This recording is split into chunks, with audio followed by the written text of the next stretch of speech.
if you could do anything and you were sure that you were able to do it, could you imagine what could you achieve if you were sure that you were not going to fail? That's something that it's, like I said, inside your head. Anything that you want to do, I am sure, and I have done it many times, to prove that there are no limits. Everything is inside our head. And as an example, I met Andrew Barnett. He was a person from England on a running race in Canada. We decided to set a goal, to set a dream, to row across the Atlantic Ocean. The detail was that I have never rowed in my life before. So we decided to set this goal, and in order to reach any goal, first we need to have a clear vision of what do we want to do. That's the very first thing. We need to know exactly what do we want to do. In this case, we were going to row from the Canary Islands to the island of Antigua, 5,280 kilometers. Then we need to set a path. You know, we took some courses, and then on Google Earth we set this route here to row the shortest distance from the Canary Islands to the island of Antigua. And then we need to take action. Those are the three very important steps in order to reach any goal. If you don't take action and I just say, I would like to do this, definitely I will not arrive, because the most important thing in everything is to take the action. Winners, they don't have obstacles. Of course, we had many problems in order to reach this dream. First, we didn't have the money to buy the boat. So at the end, we make the loan. The boat was 6 meters long. It was 2 meters wide. It had a cabin that was 2 meters long, and then we row in 2 hours shift. So there was always one person rowing, and the weight of the boat was 1 ton. So there was only one person rowing the boat for 2 hours, and then we switched, and then we did that for 24 hours a day for more than 2 months. We had food for 90 days. We had 2 or 3 GPS. We had a compass. We had a small desalinator to transform salt water into sweet water, and that was the way to get some water. We have a stove that we used to cook some fish that we caught on the ocean, and then, you know, we had, for example, this small antenna here that was for the big ships to see us. The name of the antenna is SIMI. So it throws a signal to the radar of the big ships so they don't run over us in the middle of the night. As a person, we need to believe in ourselves. It's very important to have faith in us. If we learn to believe that we can do things, then it's easier to believe in the team, to believe in the people that we work with. So it's very important to believe in us in order to believe in the rest of the people that we work with. I remember that, that many people has asked me, you know, what do you have in your head when you have difficult times? You know, when you are in difficult moments, how do you overcome these moments? And I said that I like to go out and look at myself from up, to try to understand that I am going through difficult moments.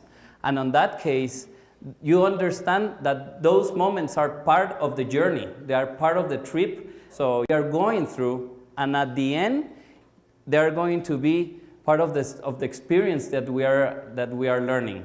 So it's very important that the difficult moments, they also have a lot of things to teach us and to learn about.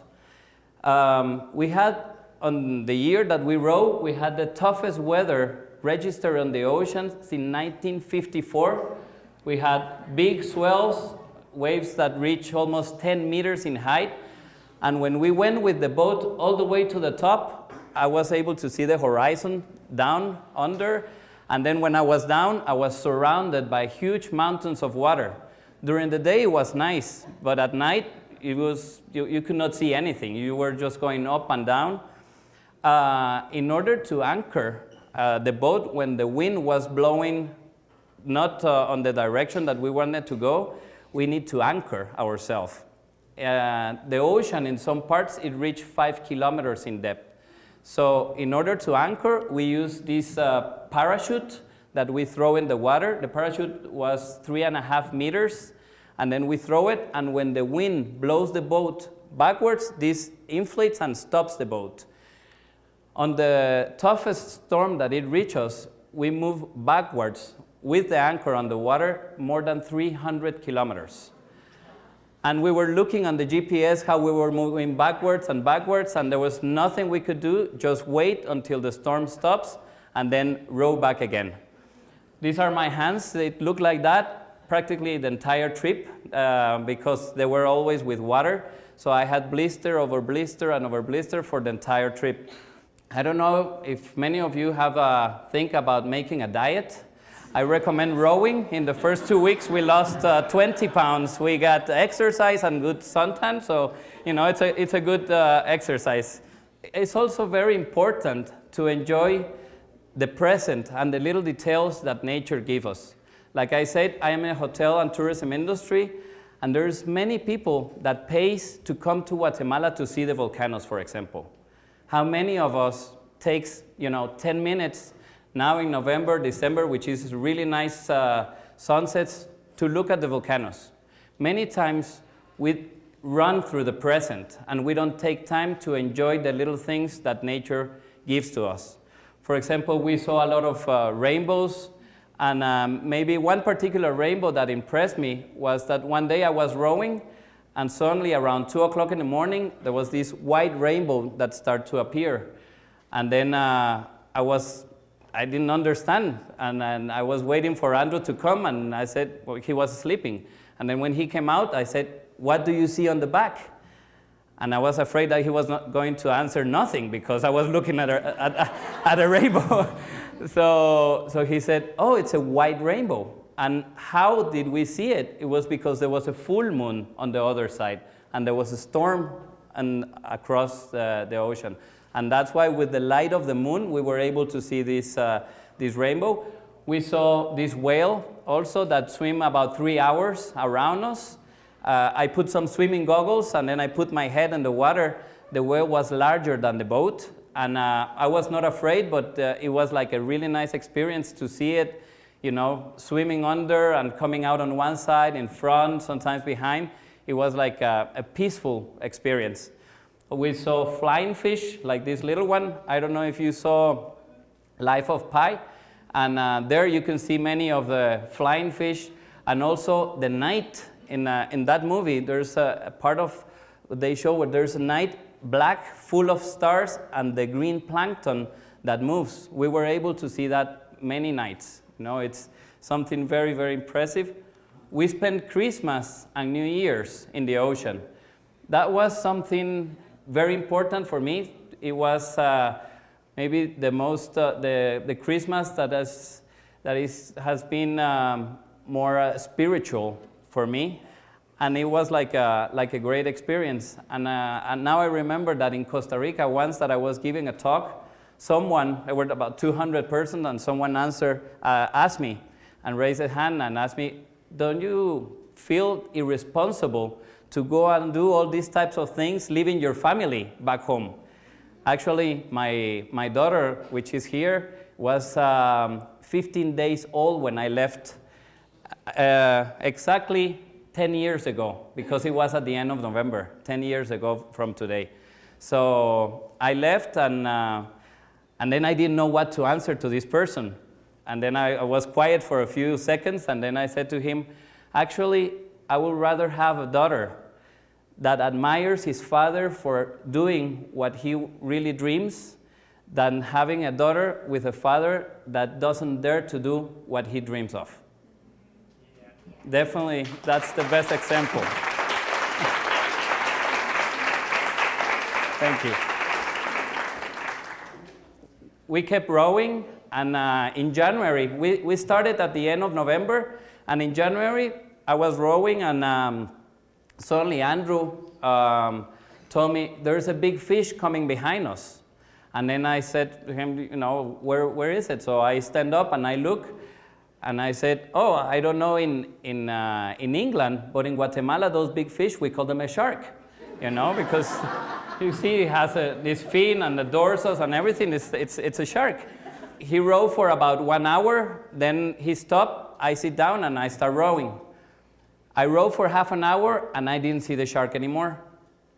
About, that half an hour later, on my left oar, the shark passed swimming, towards the back very fast.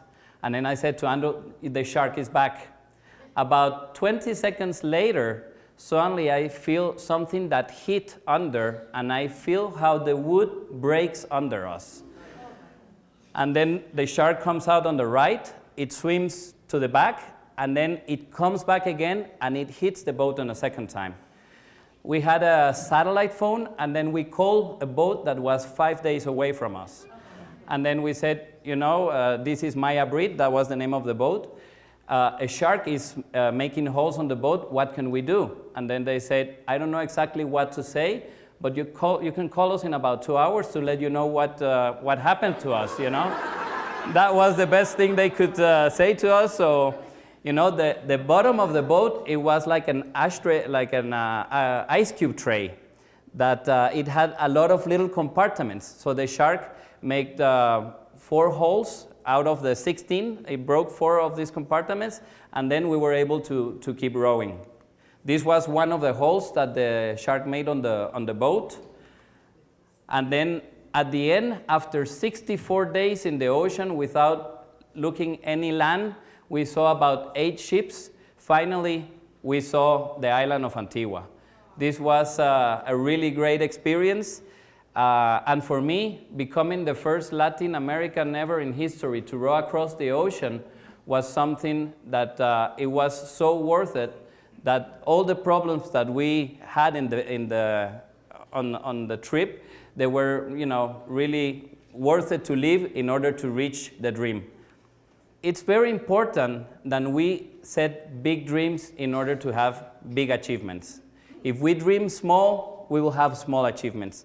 If we dream big, definitely we will have larger achievements. I remember that I started also running ultramarathons. And running ultramarathons is when you run more than 42 kilometers. The longest that I have ever run was 21 kilometers when I decided to run this sand marathon in Morocco, in Africa. So I ran from 21, which was the half marathon in Coban. I moved to 230 kilometers. So before running a marathon, I signed up for 230 kilometers. It was in 6 days, and I had, during the 6 days, 30 blisters on my feet. My shoes were 1.5 size larger than what I use. And at the end, my feet were so swollen that I could not put them inside the shoe.